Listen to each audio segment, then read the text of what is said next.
Olá pessoal, hoje dia 15 de fevereiro, domingão de carnaval, e nós estamos aqui juntos para vocês poderem alcançar esse objetivo maior que vocês têm, que é a aprovação no concurso público. Eu acho que é muito simbólico o fato de nós estarmos aqui, pleno carnaval, estudando, deixando de aproveitar determinadas coisas, em prol de um objetivo maior, né, de algo que você realmente busca e não ceder às tentações momentâneas. Esse ato de você estar aqui hoje, deixando de viajar, deixando de passear, deixando de aproveitar carnaval, para poder se dedicar ao seu objetivo maior, isso é algo que vai te dar ainda mais força para você continuar lutando pelos seus objetivos. Eu sei que muitos de vocês devem estar pensando, para vocês professores é fácil, né? Já está todo mundo velho, casado, com filho, não aproveita mais carnaval, então é muito fácil falar. Só que a gente também passou por isso que vocês estão passando agora. E eu falo para vocês, apesar de todo o sacrifício, de todo o esforço que eu fiz na época que eu estava estudando, eu não me arrependo de um segundo sequer de ter aberto mão lá atrás de várias coisas, de feriados, festas, baladas, etc., para poder alcançar o meu objetivo. E eu tenho certeza que você também não vai se arrepender desse esforço que você está fazendo. E eu espero que você seja recompensado por isso o mais rápido possível, porque vale a pena.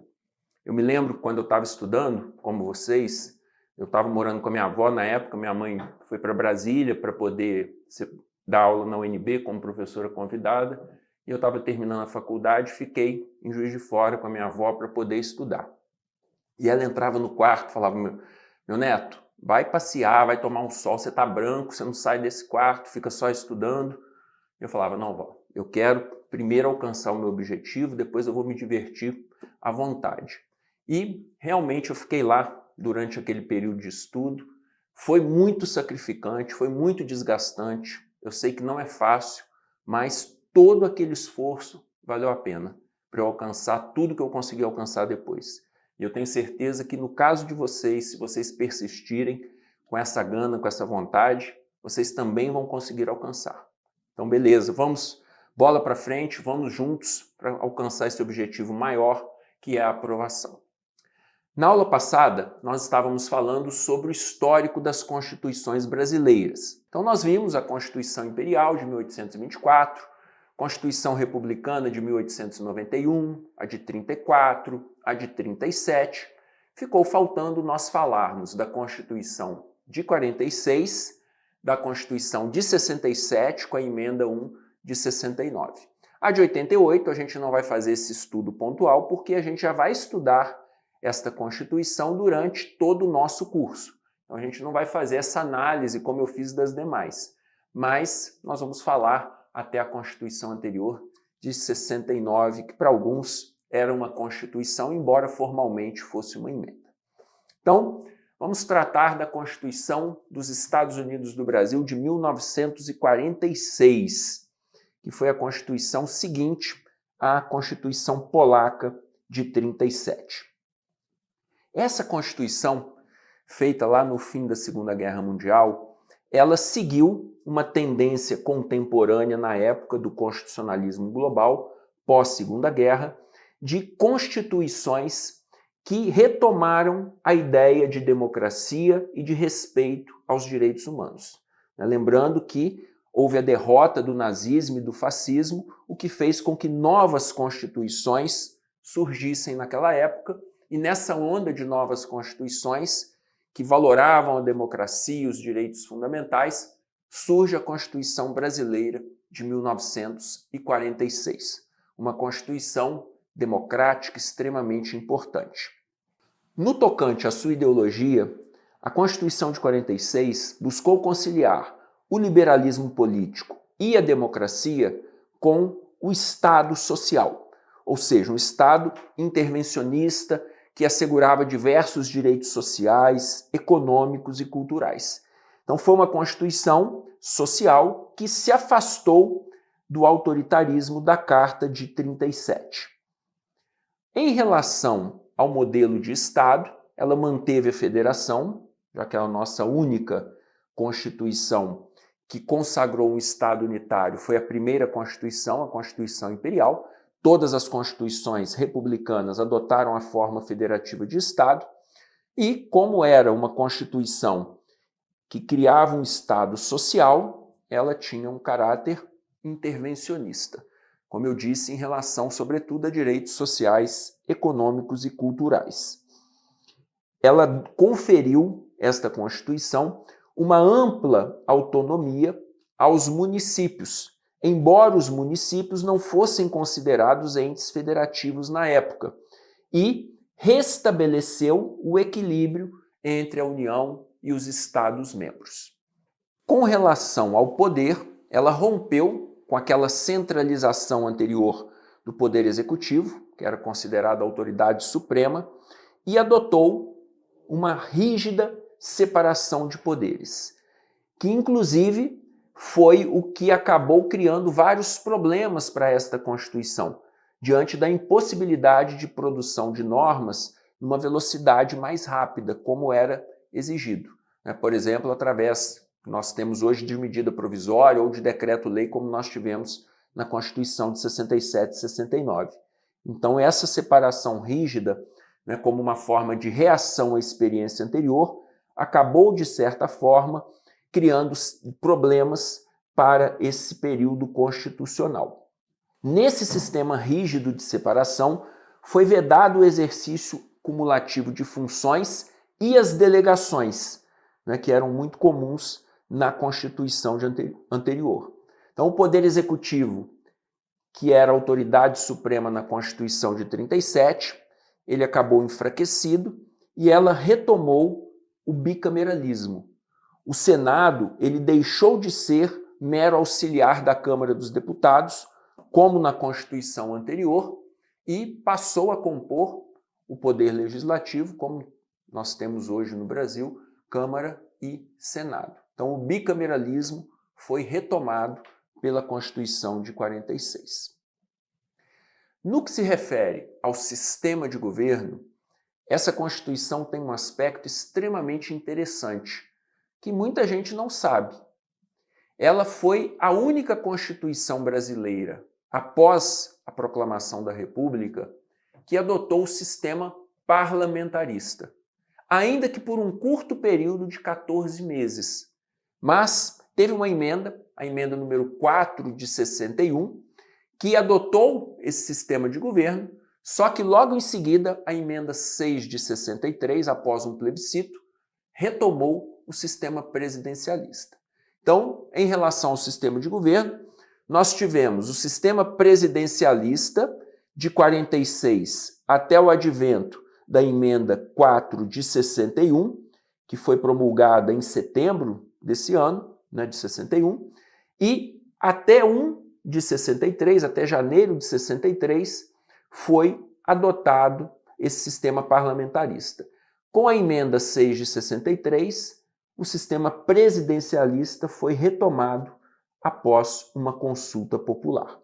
Portanto, nós tivemos aí essa peculiaridade, e é muito importante que vocês saibam que, durante a República, o parlamentarismo chegou a ser adotado no Brasil, ainda que por um curto período de apenas 14 meses.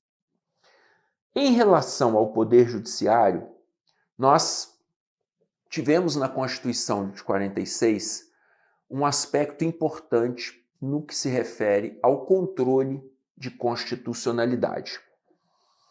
Esta Constituição, ela foi a primeira a consagrar o controle abstrato feito pelo Supremo Tribunal Federal. Embora originariamente não houvesse essa previsão, a emenda 16 de 65 alterou a Constituição de 46, quase lá no final da sua vigência, mas alterou a Constituição de 46 para introduzir o controle abstrato, a chamada representação de inconstitucionalidade, que corresponde hoje à nossa ação direta de inconstitucionalidade. Então, lembrando que o controle concentrado, aquele feito apenas pelo Supremo Tribunal Federal na esfera federal, ele foi introduzido com a Constituição de 1934, na representação interventiva. Já o controle abstrato, que é aquele controle em tese, feito através daquelas ações de controle abstrato. Hoje no Brasil nós temos a ADI, a DC, a DPF, a DO, né? Mas na época não tinha apenas a representação de inconstitucionalidade, que corresponde à ADI.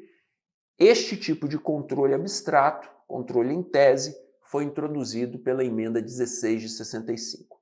Veja como ficou a redação do artigo 101 da Constituição de 46.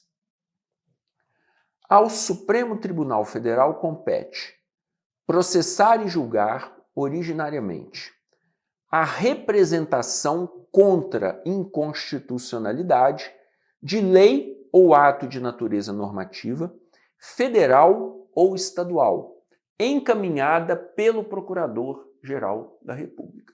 Então veja que o objeto era o mesmo objeto de hoje, lei ou ato normativo federal ou estadual, só que a legitimidade ativa ela era restrita ao Procurador-Geral da República. Hoje, o artigo 103 da Constituição ampliou o rol de legitimados para vários deles, né? Governador de Estado, mesa da Câmara, mesa do Senado, mesa da Assembleia, partido político. Então, são vários legitimados. Na época, apenas o Procurador-Geral da República é que podia ajuizar essa representação de inconstitucionalidade. Lembrando que não existia Advocacia Geral da União. Então, o Procurador-Geral da República, ao mesmo tempo que ele era o chefe do Ministério Público da União, ele também representava os interesses do Estado brasileiro, como o Advogado-Geral da União faz hoje. Então ele tinha essa dupla função. Ele era um advogado da União e um Procurador-Geral da República ao mesmo tempo. E mais, ele podia ser demitido ad nutum pelo presidente da República. Então ele era uma autoridade que estava subordinada ao presidente, uma autoridade que, de certa forma, não tinha uma independência em relação ao Poder Executivo. Por isso, somente quando interessava ao Poder Executivo, a constitucionalidade das leis era questionada. Isso mudou a partir da Constituição de 88. Muito bem.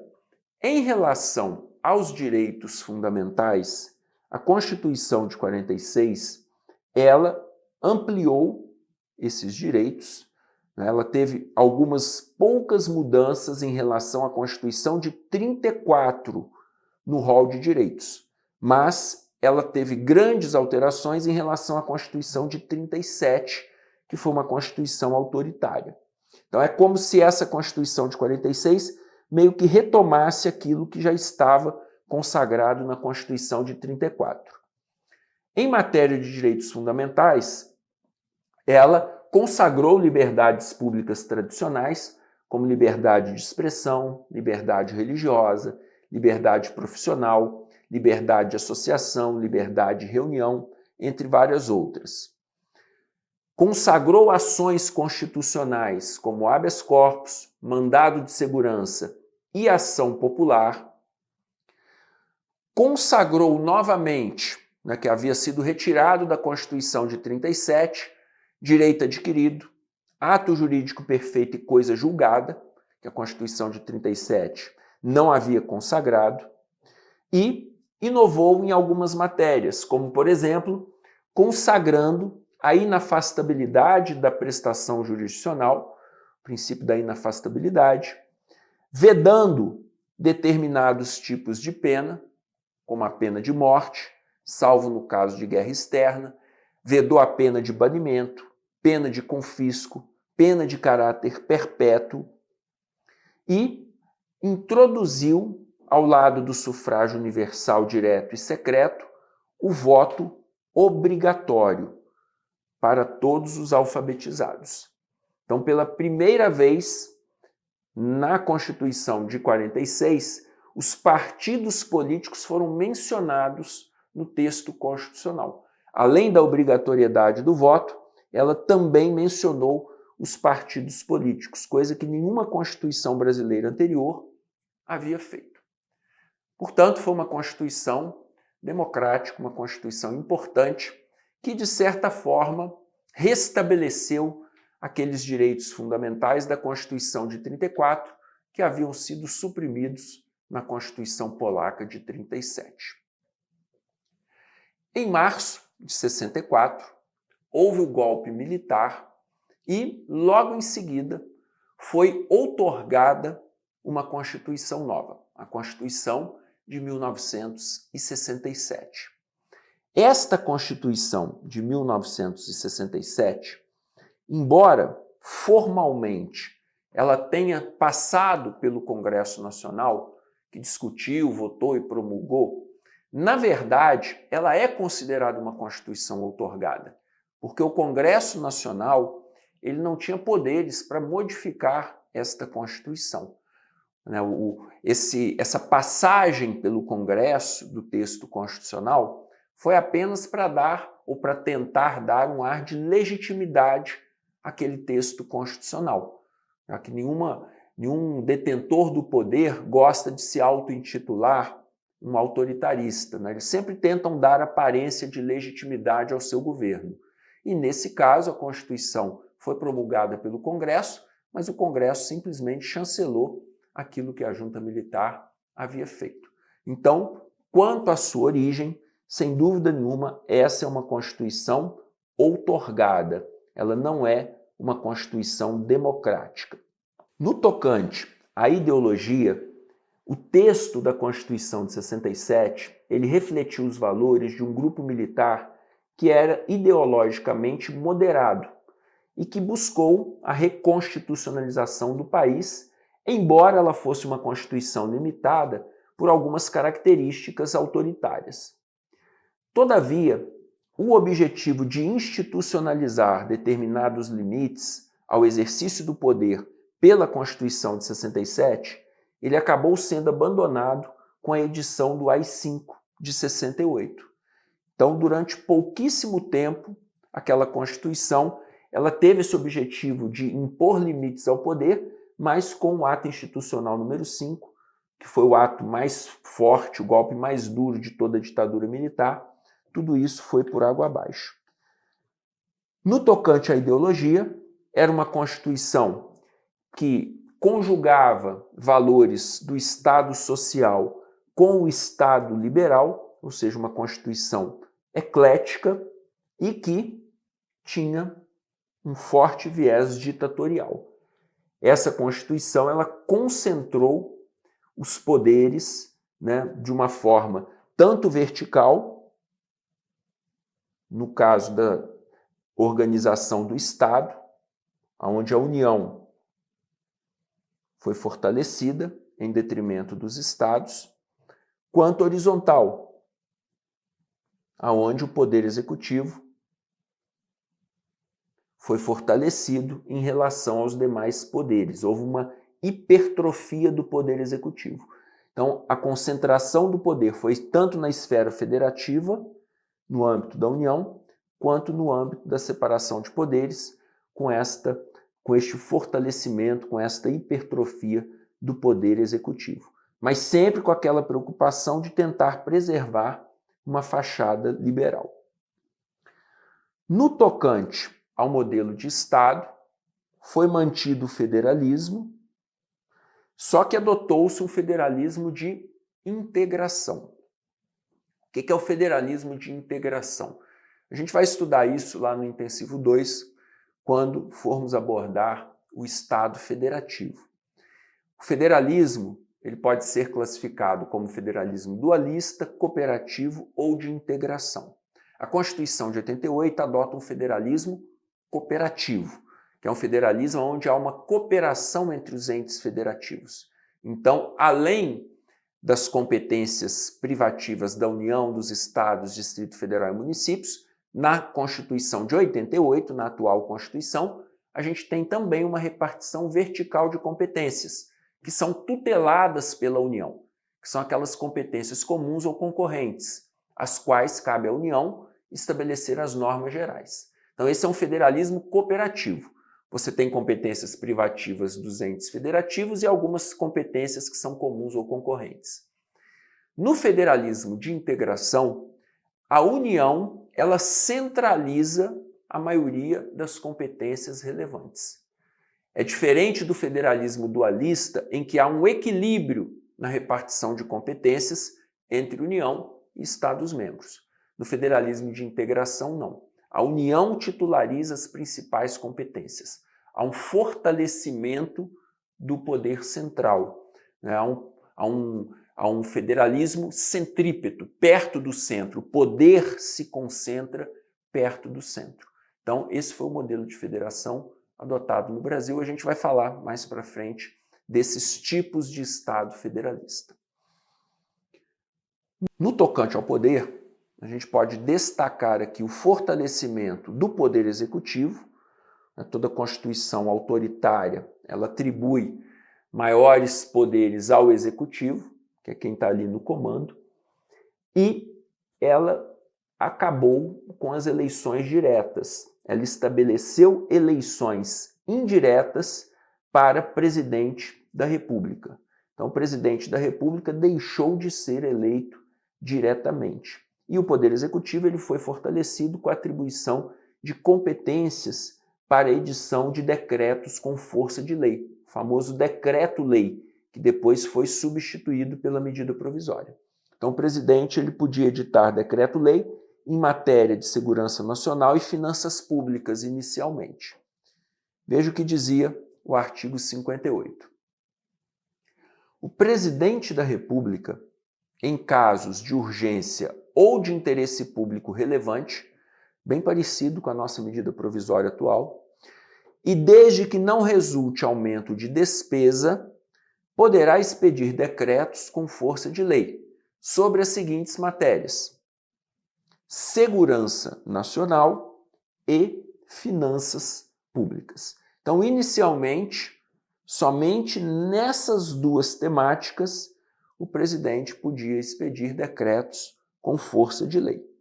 E aí, posteriormente, com a ampliação do regime militar, como todo aquele que detém o poder e não encontra limites tende a dele abusar, obviamente, essas matérias foram ampliadas. Ainda em relação aos decretos-leis, o parágrafo único dizia: publicado o texto, que terá vigência imediata, igual à medida provisória, a vigência era a partir da sua publicação, o Congresso Nacional o aprovará ou rejeitará dentro de 60 dias. Não podendo emendá-lo, o prazo é o mesmo atual, só que hoje é 60, prorrogável por mais 60. Na época era só 60 e não podia haver emenda, não podia modificar o texto. Se nesse prazo não houver deliberação, o texto será tido como aprovado. Ou seja, havia uma aprovação por decurso de prazo. E isso acontecia com muita frequência. O Congresso não analisava dentro dos 60 dias e aí aquele decreto-lei ele era consolidado de forma permanente. A medida provisória não. A medida provisória hoje não tem essa aprovação por decurso de prazo.